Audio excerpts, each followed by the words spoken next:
মাননীয় প্রধানমন্ত্রী বেঁচে আছে, শুধু এইটাকে কল্পনা করে আমরা ৩২ ভুলতে চেয়েছি। আমরা এইটাকে কল্পনা করে গত ২টা বছর আমরা দাঁতে দাঁত চেপে আমরা আল্লাহর কাছে এইটা প্রার্থনা করেছি, আল্লাহকে এইটা বলেছি যে আল্লাহ আপনি আমাদের অনেক কিছু নিয়েছেন হয়তোবা, কিন্তু আমাদের যে প্রাণ ভোমরা, আমাদের যে নেত্রী, আমরা যার সোল আমাদের সোল, নেত্রী তিনি আছেন, দুই নেত্রী আসলে মাননীয় প্রধানমন্ত্রী এবং আমাদের ছোট আপা, এই বঙ্গবন্ধু দুই কন্যা বেঁচে আছেন, এইটা আমাদের জন্য অনেক বড় একটা ব্যাপার। আমরা ৩২-এর যে কষ্ট, যে বেদনা, সেই বেদনা তো শুধু আওয়ামী লীগের লোকদের একক বেদনা না। আপনি আমাদের দলে মনোমালিন্য আছে, মতৈক্য আছে, দ্বিমত আছে। অনেকেই এটাকে মনে করে হচ্ছে যে আমাদের দলে মনে হয় অনেক ধরনের প্রবলেম আছে। আমি আপনাকে একটা কথা বলি, আপনি বুঝবেন। জামাতে ইসলামীর একটা নেতাকে বা একটা কর্মীকে, সে আপনার পাশে বসে গত ১৬ বছর ছিল, বনরুটি আর চা খাচ্ছে আপনার সাথে বসে বসে এই চায়ের দোকানে, আপনি টের পেয়েছেন এটা এটা শিবিরের কর্মী? আমি এখন আসলে লাইভে বলবো না, আমি এমন কিছু মানুষকে চিনি যারা আমাকে ৬ তারিখে ধমক পর্যন্ত দিয়েছে যে আল্লাহ যাতে আমাকে হেদায়েত করে, এইভাবে আমাকে দিয়েছে। আমার আত্মীয়র মধ্যেই পড়ে। এখন বলবো না, ভবিষ্যৎ আসুক, এদেরকে তখন দেখা যাবে। তো এই এই যে ছেলে আমাকে হেদায়েতের কথা বলেছে, সেই হেদায়েতওয়ালা বছরের পর বছর আমার পাশে ছিল, ঘুরেছে, আমি কোনোদিন টেরই পাইনি যে সে শিবির করত। এই কথাটা কেন বললাম জানেন? কারণ শিবিরের একটা ছেলেকে আপনি যদি বলেন তুই সারাদিন চেঙ্গি দিয়ে বসে থাকবি, তুই সারাদিন কানে ধরবি, ও আপনাকে প্রশ্ন করবে না যে যে কেন আমি সারাদিন কানে ধরবো, কেন আমি সারাদিন চেঙ্গি দিয়ে বসে থাকবো। ওর কথা হচ্ছে ওকে অর্ডার দিয়েছে, ও শুনতে হবে। ওইটাকে একটা যুদ্ধক্ষেত্র মনে করে। বাংলাদেশ আওয়ামী লীগের কর্মীদের বা আমি বলবো বামপন্থী যারা পার্টি আছে, এদেরও একটা টেন্ডেন্সি আছে প্রশ্ন করার। নিজের দলের নেত্রীদেরকেও, নেতাদেরকেও তারা প্রশ্ন করে, প্রশ্নবিদ্ধ করে। এটাকে আমি ভালো চর্চা বলি, আবার ইন সাম কনটেক্সট এটাকে আমি একটু দুর্বলতাও মনে করি। কারণ যুদ্ধক্ষেত্রে কিন্তু ওই জামাতি স্টাইলেই আপনার আনুগত্যের কিছু প্রয়োজন রয়েছে। তারপরেও আমি অ্যাপ্রিসিয়েট করি এই কারণে, কারণ আমাদের দলের মানুষরা ধরেন আমাদের একজন নেতা বললো এটা করতে হবে, আমাদের একেবারে ক্ষুদ্র একজন কর্মী, ক্ষুদ্র কর্মী বলতে বুঝাচ্ছি ধরেন প্রান্তিক শ্রেণীর, ছোট, বয়সে কম, প্রাজ্ঞ একজন রাজনীতিবিদের সামনে বললো যে স্যার বা লিডার আমি এটা কেন করব, প্রশ্ন করে বসলো। তো জামাতে ইসলামীতে আপনি এটা দেখবেন না। জামাতের ওই বড় হুজুর যা বলেছে, হ্যাঁ এটা কাউরে বলা যাবে না, এটা বলে আল্লাহ গুনাহ দিবে, হ্যাঁ ওই ওই টাইপের ঘটনা আর কি, যেগুলো নিয়ে আমরা হয়তো আলোচনা করবো। তো আলটিমেটলি যেটা হয়েছে, সেই কারণে আমাদের নিজেদের কর্মীদের সাথেও দলের যেই নেতা রয়েছে তাদের অনেক সময় মতের পার্থক্য হয়। এর মানে এই না যে আওয়ামী লীগ প্রস্তুত না, আওয়ামী লীগের মধ্যে সমস্যা রয়েছে। এটা হচ্ছে মিডল ভাগ আপনার প্রশ্নের। আর লাস্ট ভাগ যেটা রয়েছে সেইটা স্ট্র্যাটেজিগত ব্যাপার বা আমাদের কর্মীদের যা অবস্থা। দেখেন, আমি আপনাকে একটা কল্পনা করতে বলি বা একটা জিনিসের দিকে একটু নজর দিতে বলি। গত ২ বছর আমি বাংলাদেশ আওয়ামী লীগকে কতটা মিস করেছি আমি জানি না, কিন্তু আমি মিস করেছি হচ্ছে মাননীয় প্রধানমন্ত্রী শেখ হাসিনা। আমার কাছে মনে হয় যে বাংলাদেশ আওয়ামী লীগের নাম পরিবর্তন হয়ে যদি ধরেন বাংলাদেশ XYZ হয়, আমার কাছে শেখ হাসিনা মানিয়ে আওয়ামী লীগ, আমার কাছে বঙ্গবন্ধু মানিয়ে আওয়ামী লীগ। আমি জানি না যে আমার এই কথাটা কে কিভাবে নিবে। আপা হয়তোবা শুনলে বলবে যে না, পার্টি আলাদা ভাবে এটাকে করতে হবে, আপা হয়তোবা পছন্দ করবে না আমার কথাটা। কিন্তু আমার কাছে মনে হয় যে আমার এই যুদ্ধ নেত্রীর জন্য যুদ্ধ, আমার এই যুদ্ধটা বঙ্গবন্ধুর জন্য যুদ্ধ, আমার এই যুদ্ধটা মুক্তিযুদ্ধের জন্য যুদ্ধ। বিশ্বাস করেন, আমি গত ২ বছরে যদি আপনি আমাকে বলেন যে আপনি আপনি আওয়ামী লীগ পার্টিকে মিস করেছেন নাকি নেত্রীকে মিস করেছেন, আমি আসলে প্রতিশোধটা নিতে চাই নেত্রীর উপরে যে অন্যায় হয়েছে সেইটার। প্রতিশোধের মানে এইভাবে ধরবেন না যে আমি কাউকে মারতে চাই, কাটতে চাই, অর্থাৎ আমি এইটার পাল্টা যেই কাজটা করা দরকার সেটা করতে চাই নেত্রীর জন্য। তো আমার কাছে নেত্রী দল এর এর এর একটা দীর্ঘ একদিন বলবেন যে আমরা কেন খুবই মানে পার্টি ওয়েতে আমরা এত আবেগী কেন, সেটা একদিন আলোচনা করা যাবে আপনার সাথে। এটার একটা বড় ধরনের ফিলোসফিক্যাল জায়গা আছে, অ্যাসপেক্ট আছে। ফলে আমার কাছে মনে হয় যে আমাদের কর্মীদেরকে যদি আপনি একটু জিজ্ঞেস করেন, যে দেখবেন একজনের সাথে আরেকজনের নানান ধরনের মতদ্বৈততা থাকতে পারে, সমস্যা থাকতে পারে। ইনফ্যাক্ট আপনি অনলাইনেও দেখেছেন। তো অনলাইনের ভেতরেও আপনি কাউকে জিজ্ঞেস করেন যে শেখ হাসিনা প্রশ্নে আপনি এক কিনা, উত্তর হচ্ছে অবশ্যই। ধরেন আমি আর আপনি একজন আরেকজনকে দেখলে মেরে ফেলবো টাইপের অবস্থা তৈরি হয়েছে। আমাদের সামনে এসে মাননীয় প্রধানমন্ত্রী শেখ হাসিনা দাঁড়ালেন। কিসের আমাদের মধ্যে? আমরা অ্যাটলিস্ট প্রধানমন্ত্রীকে দেখানোর জন্য দুজন কোলাগুলি করবো। মানে আপনাকে আমি বুঝাইতে পারলাম ব্যাপারটা? এটা একদম বুঝতে পেরেছি। আপনি মনে করে দেখেন যে অনলাইনে আমার পিছনে লেগে থাকে কারা। ধরেন একটা আপনি মনে মনে কল্পনা করেন, নাম বলার দরকার নেই। আমি নিশ্চিত যে প্রধানমন্ত্রী যদি সামনে এসে দাঁড়া বলে, এই তোরা দুজনের কোলাগুলি করবি আজকে সারাদিন, আমার ধারণা আমরা তাই করবো, ওই প্রশ্ন করবো না। কারণ হচ্ছে যে মাননীয় প্রধানমন্ত্রী বেঁচে আছে, শুধু এইটাকে কল্পনা করে আমরা 32 ভুলতে চেয়েছি। আমরা এইটাকে কল্পনা করে গত 2টা বছর আমরা দাঁতে দাঁত চেপে আমরা আল্লাহর কাছে এইটা প্রার্থনা করেছি, আল্লাহকে এইটা বলেছি যে আল্লাহ আপনি আমাদের অনেক কিছু নিয়েছেন হয়তোবা, কিন্তু আমাদের যে প্রাণ ভ্রমরা, আমাদের যে নেত্রী, আমরা যার সোল আমাদের সোল, নেত্রী তিনি আছেন, 2 নেত্রী আসলে মাননীয় প্রধানমন্ত্রী এবং আমাদের ছোট আপা, এই বঙ্গবন্ধু 2 কন্যা বেঁচে আছেন, এইটা আমাদের জন্য অনেক বড় একটা ব্যাপার। আমরা 32-এর যে কষ্ট, যে বেদনা, সেই বেদনা তো শুধু আওয়ামী লীগের লোকদের একক বেদনা না। আপনি রুমিন ফারহানা আপার কথাই চিন্তা করেন না কেন? হ্যাঁ, রুমিন ফারহানা আপার আমি একই ইনস্টিটিউশনে পড়তাম, উনি আমার সিনিয়র ছিলেন। উনার আব্বা ওলিয়াহাদ আপনি জানেন, very much critical about Awami League ছিলেন, একসময় আওয়ামী লীগ তিনি নিজেও করতেন, বঙ্গবন্ধুর অত্যন্ত বিশ্বস্ত সহচর ছিলেন। যা কোনো না কোনো কারণে তিনি পরবর্তী সময় আওয়ামী লীগ করেননি, অন্য পার্টি করেছেন, হোয়াট এভার। কিন্তু আজকে রুমিন আপাও যখন একটা মানে একেবারে বিএনপি থেকে মুক্ত হলেন, তখন তো তিনি অনেক কথা বলতে পারেন যেটা আগে বলতে পারতেন না। তিনি বলেছেন যে 32 কেন ভাঙতে হলো, অর্থাৎ এই বেদনাটা এন্ড অফ দ্য ডেতে কিন্তু তাকে আমি আমার কাছে কেন জানি মনে হয় কি জানেন, এই যে বিএনপির সিনিয়র যে লিডার গুলো আছে তাদেরকে যদি আপনি বলেন যে আপনি নির্ভয়ে বলেন, আপনাকে কেউ কিছু বলবে না, আমি নিশ্চিত বিএনপির সিনিয়র লিডারদের অ্যাটলিস্ট 40 জন 50 জন বলবে আসলে 32 ভাঙার ব্যাপারটা আমরাও নিতে পারিনি। কারণ এক সময় তো সিনিয়র লিডারদের কথা যদি চিন্তা করেন, আপনি মেজর হাফিজ থেকে শুরু করে মঈন খান, আমি জানি না আব্দুল্লাহ নোমান সাহেব বেঁচে আছেন কিনা, তারপরে বিএনপির সিনিয়র যে লিডারদের কথা আপনি মনে করতে পারেন এই মুহূর্তে প্রথম সারির, এমনকি স্বরাষ্ট্রমন্ত্রী সালাউদ্দিন সাহেবকেও যদি আপনি জিজ্ঞেস করেন আলাদাভাবে, আমি একজন নেতা আছে, লিডার আছে, আমি নাম বলবো না, থাক এটা অন্য আরেকদিন বলা যাবে। এটা ভেরি ইমোশনাল একটা গল্প, খুবই ইমোশনাল গল্প, যে রাজনীতির আড়ালে কিন্তু অনেক শ্রদ্ধাবোধের গল্প আছে, যেটা আমি একদিন শোনাবো আপনাদেরকে, এটা আজকে বলবো না।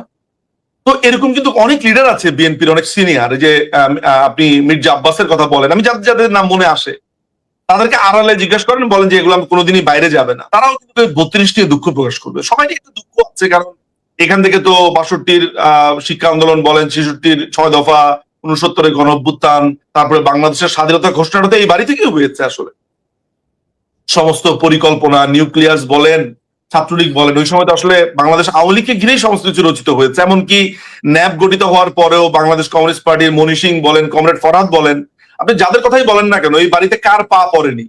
হ্যাঁ, মেনন ভাই বলেন, ইনু ভাই বলেন, যেটাই বলেন না কেন। সুতরাং এই কষ্টটা আমরা ভুলেছি মাননীয় প্রধানমন্ত্রী শেখ হাসিনা বেঁচে আছেন বলে।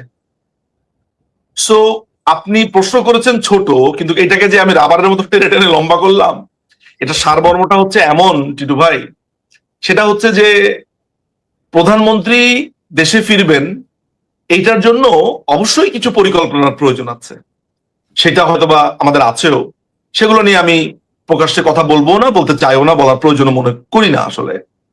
আমার কাছে যে জিনিসটা জরুরি মনে হয় সেটা হচ্ছে যে মাননীয় প্রধানমন্ত্রী নিজেকে যে উচ্চতাতে নিয়ে গেছেন, মাননীয় প্রধানমন্ত্রী শেখ হাসিনা, এটা আনবিলিভেবল। গত 2 বছরে আমাদের রাজনীতি কাকে নিয়ে আবর্তিত হয়েছে? সমালোচকদের রাজনীতি মাননীয় প্রধানমন্ত্রীকে নিয়ে আলোচনা হয়েছে। তিনি কত খারাপ সেই আলোচনাগুলোতেই তারা করেছে, এই রাজাকারের বাচ্চারা তো এগুলোই আলোচনা করেছে, কিন্তু আলোচনার কেন্দ্রবিন্দু ছিল কে? মাননীয় প্রধানমন্ত্রী শেখ হাসিনা। এরা বলছে আমরা শেষ হয়ে গেছি, সে গেছি, ওরা বুঝতেও পারছে না। আসলে আমাদের অনুধাবনের কারণেও আমাদেরও অনেক প্রবলেম হয়েছে। আমরা যখন ক্ষমতায় ছিলাম আমরাও অনেক সময় আমাদের অনুধাবনের সমস্যা হয়েছে। আসলে জানি না, ক্ষমতাতে থাকলে মনে একটু অনুধাবনের প্রবলেম হয়। তো যাই হোক, এদের অনুধাবনে সিরিয়াস রকমের প্রবলেম হচ্ছে। ওরা জানে না যে বাংলাদেশ আওয়ামী লীগ এমন একটা পার্টি, এটা আদর্শিক পার্টি। আপনি বিএনপিতে যান, বিএনপির কোন একটা নেতার আপনি জিজ্ঞেস করেন, দেখবেন নারায়ণগঞ্জের একটা ছেলে বলেছে আমি একটা তুক্ষুর নেতা। দেখছেন না, একটা ভিডিও দেখেছেন? আমি হইলাম গিয়া ওই এলাকার তুক্ষুর নেতা। শুনেছেন এভাবে বলেছে? হ্যাঁ, হ্যাঁ। বিএনপিতে এরকম প্রচুর তুক্ষুর নেতা আছে যাদেরকে আপনি জিজ্ঞেস করলে তারা বলতেই পারবে না বিএনপির আদর্শ কোনটা। বাংলাদেশ আওয়ামী লীগের নেতাদেরকে জিজ্ঞেস করেন, কর্মীদেরকে জিজ্ঞেস করেন, একদম আপনাকে একেবারে মানে হরহর করে তারা 4টা নীতি বলে দিবে আপনাকে। সে বলে দিবে তারা কিসের জন্য লড়াই করে। আর কিছু বলতে পারুক আর না পারুক, বলতে পারবে মুক্তিযুদ্ধের জন্য লড়াই করি, এইটা বলতে পারবে। তো আপনি মুক্তিযুদ্ধের মতো বড় গ্রাউন্ড কভার করতে পারলে আপনার আর আদর্শের আর দরকার কি, অন্য দরকার কি আদর্শের?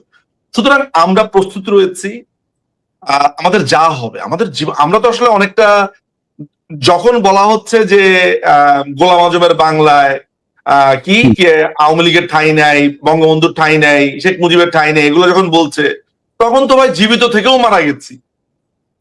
যখন বলছে নিজামীর বাংলা, গোলাম আজমের বাংলা, কাদের মোল্লার বাংলা, কিংবা ওই যে জিন্না টুপি মাথায় দিয়ে ওই জাদুঘরের সামনের গেটের সামনে বলছে যে কি কাদের তেরা খুন সে ইনকিলাব আয়া হ্যাঁ, মানে কাদের রক্ত ধরে, কাদের মোল্লার রক্ত ধরে বিপ্লব এসেছে, আজাদি এসেছে, তাই তো? এগুলো যখন তারা আওড়েছে, বলেছে, তখন আসলে আপনি আসলে আত্মিকভাবে তো আপনি মারা গেছেন। মানে আমরা যারা ধরেন দল করি, দলের অনুরাগী আছি, তারা তো ধরেন একটা সংগ্রাম, একটা স্বপ্ন নিয়ে বেঁচে আছি এই দেশে। তো যারা এই দেশের সাধারণ মানুষ, বিশেষ করে মধ্যবিত্ত সম্প্রদায় বা প্রান্তিক লেভেলের যারা আছে, যারা রাজনৈতিক ভাবে কখনো সম্পৃক্ত হয়নি, কিন্তু মুক্তিযুদ্ধ যাদের মাথার মণি হয়ে তাজ হয়েছিল, তাদের তো আত্মিক মৃত্যু ঘটেছে, তারা তো মারা গেছে। সুতরাং মাননীয় প্রধানমন্ত্রী আসলে যদি আমাকে বুলেটের সামনে পড়ে মারা যেতেও হয় বা জেলে টর্চারে মরেও যেতে হয়, ওটা তো শারীরিক মৃত্যু হবে। আপনি একটা বই আমি আপনাকে পড়তে বলবো, 2টা বই আমি আপনাকে পড়তে বলবো, যদিও এই লোকটাকে এখন আমি আর পছন্দ করি না, মানে এই চরিত্রটাকে। কর্নেল তাহেরকে নিয়ে 2টো বই। কর্নেল তাহের বঙ্গবন্ধু হত্যাকাণ্ডে সম্পূর্ণভাবে জড়িত ছিল। বঙ্গবন্ধু হত্যাকাণ্ডের পরে কি হবে এইটার পুরো প্ল্যান হচ্ছে তার করা। এইটা আপনি খন্দকার আব্দুর রশিদ, বঙ্গবন্ধুর যে অন্যতম খুনি, তার যেই পুরো সাক্ষাৎকারটা আছে জিল্লুর রহমানের সাথে দিয়েছে, এইটা পড়লেই, এটা শুনলেই আপনি বুঝবেন। তো কর্নেল তাহেরকে যখন জিয়াউর রহমান ফাঁসিতে ঝোলায়, তার 2টো বর্ণনা আমি 2টো বইতে পড়েছি। একটা বই আপনি পড়বেন, বিবি বিশ্বাস নামে একটা বই আছে, বিভীষিকাময় দিনগুলো। বইটা আমি পুরোটা শেষ করতে পারিনি, শুধু কর্নেল তাহের অংশটা আমি পড়েছি। আর আরেকটা বই আছে কাচের কর্নেল, এটা শাহাদুজ্জামানের বই। তো কর্নেল তাহের একটা কথা, মৃত্যুর আগে তাকে তিনি গোসল দিলেন, গোসল করলেন, তারপরে তিনি প্রচুর চা খেলেন এবং সিগারেট একটার পর একটা তিনি সিগারেট ধরাচ্ছিলেন, এবং তিনি একটু ওই কয়েদিদেরকে বললেন যে আমি একটু মুক্ত বাতাসে কিছুক্ষণ বসতে চাই। তো তিনি তখন একটা চেয়ারে তিনি বসলেন, অনেকক্ষণ আকাশের দিকে তিনি তাকিয়েছিলেন, মুক্ত বাতাস নিলেন। তাকে অনেকবার তওবা করতে বলা হয়েছে, মাফ চাইতে বলা হয়েছে, তিনি বলেন আমি কোনো অন্যায় করিনি, ফলে আমি তওবা করবো না। এগুলো তিনি নানান ধরনের কথাবার্তা বলেছেন। তিনি তাকে তখন ওই ধরে নিয়ে যাওয়ার কথা, তো সেনাবাহিনীর একটা লোক বলেছে যে তার কয়েদির পোশাক পরানো হলো না কেন। তিনি তখন নর্মাল পোশাকই পরেছিলেন আর কি, তার ফ্যামিলি থেকে আনা পোশাক। তো কয়েদিরা তখন বলেছে আপনাদের তো অনেক কথাই শুনলাম, সামরিক অফিসারকে বলেছে, একটা আজকের কথাটা না হয় নাই শুনলাম। তো কর্নেল তাহের মৃত্যুর আগ পর্যন্ত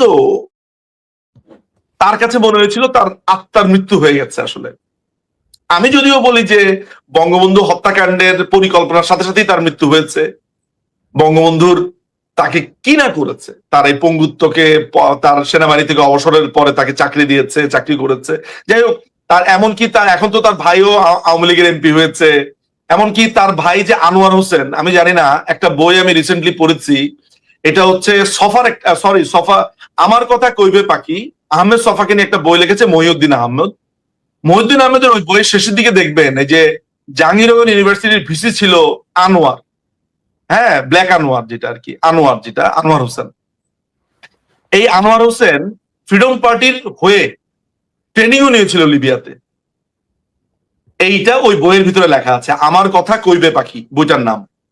তো যাই হোক, সেই কর্নেল তাহেরের ফ্যামিলিকেও কিন্তু মাননীয় প্রধানমন্ত্রী মুক্তিযুদ্ধ হিসেবে নানান ভাবে বা আওয়ামী লীগ দেখেছে। যদিও এটা এখন প্রকাশিত হয়েছে, আগে তো আসলে এত ক্লিয়ার ভাবে আসেও নাই যে তাহের কতটুকু জড়িত ছিল। 5ই অগস্টের পরে এটা এত পরিষ্কার ভাবে এসেছে। তো আমি এই গল্পটা এই কারণে আপনাকে বললাম যে কর্নেল তাহেরও বলেছিল যে তার আত্মার মৃত্যু তো হয়ে গেছে, তার শারীরিক মৃত্যু হলে কি আসবে যাবে। সে বলেছে যে মুক্তিযুদ্ধের সময় আমার একটা পা উড়ে গেছে, ওই সময় তো মারা যেতে পারতাম। আমি যদি কর্নেল তাহেরকে বঙ্গবন্ধুর খুনির ওই সাইডটা বা পরিকল্পনার ওই সাইডটা বাদও দেই, তাহলে আমি এই উদাহরণটা আমি আপনাকে দিয়েছি। তো আলটিমেটলি ব্যাপারটা যেটা দাঁড়িয়েছে কি জানেন, সেটা হচ্ছে দেখেন আমাদের চোখের সামনে 32 ভেঙেছে, এই যে বীরশ্রেষ্ঠ হামিদুর রহমানের ভাস্কর্য ভেঙেছে। এটা কেন ভাঙলো? বঙ্গবন্ধু খারাপ বোঝা গেল, শেখ হাসিনা খারাপ বোঝা গেল, ঠিক আছে, আমরা সব খারাপ। তো হামিদুর রহমান, বীরশ্রেষ্ঠ হামিদুর রহমানের দোষটা কি? আমি গতকালকে আমাকে একজন বলেছে যে সাভারে যে আর্মির যেই ঘাঁটিটা আছে সাভারে, সেইটার সামনে একটা মুক্তিযুদ্ধের ভাস্কর্য রাখা ছিল, সেটা সরিয়ে ফেলা হয়েছে। একজন আমাকে এই তথ্যটা দিল। আমি সাথে সাথে আমার এক ছোট ভাই আছে কলকাতাতে, শামীম, সাভারের ছেলে, শামীমকে আমি বললাম, শামীম আপনি একটু লোক পাঠান তো, দ্রুত একটু দেখে আসেন তো সচক্ষে, এবং ভিডিও করে আনতে বলেন। তো আমাকে ও 10 মিনিট 20 মিনিটের মধ্যে আমাকে জানালো যে ভাই ওই ভাস্কর্য তো এখন আর নাই। তো ওইটা কি দোষ করেছে? তো আপনি চোখের সামনে এই দেশের মুক্তিযুদ্ধকে, মুরাল গুলোকে ভেঙে ফেলেছে, তারপরে আজহারের মতো যে খুনের রাজাকার, সেই রাজাকার আপনার শাহবাগে গিয়ে সে ভাষণ দিয়েছে, সংসদে বসে আছে। হ্যাঁ, যতগুলো রাজাকার আছে, যেমন মতিউর রহমান নিজামী রাজাকার, নাজিব মোমেন, সালাউদ্দিন কাদের চৌধুরীর ছেলে হুম্মাম কাদের চৌধুরী, তারপরে এরকম আরো অনেকেই আছে। যদিও হুম্মাম কাদের চৌধুরীর ছেলেটার কথাটা একটু ইন্টারেস্টিং, সে 32 নাম্বার নিয়ে দেখলাম প্রতিবাদ করেছে, নানান করেছে, ভেরি ইন্টারেস্টিং এদের কিছু কিছু কথাবার্তা। হোয়াট এভার ইট ইজ, আপনার চোখের সামনে তো এই ঘটনাগুলো ঘটেছে, আপনার চোখের সামনে তো মুক্তিযুদ্ধকে শেষ করে দিয়েছে। আপনি কি করতে পেরেছেন? আর্থিকভাবে আপনার মৃত্যু হয়নি? বুকে হাত দিয়ে বলেন, আমার সামনে বলতে হবে না, বাসাতে গিয়ে চিন্তা করে দেখেন নিজুম ভাই যে বলেছে আমার আত্মার মৃত্যু ঘটেছে কিনা, কি করেছে। আমার তো মাঝে মধ্যে মনে হয় যে বোম দিয়ে সব উড়া দেয় এদেরকে। পেরেছি? পারেনি তো, শুধু ভেবেছি কেবল। সুতরাং মাননীয় প্রধানমন্ত্রী দেশে গেলে এটা জনারণ্যে পরিণত হবে, এবং এখানে বাধা দিতে আসলে কি হবে এটা শাসক গোষ্ঠী এখনো বুঝতে পারছে না। এতটুকুই আপনাকে বলবো। সরি, অনেক সময় নিয়ে নিলাম।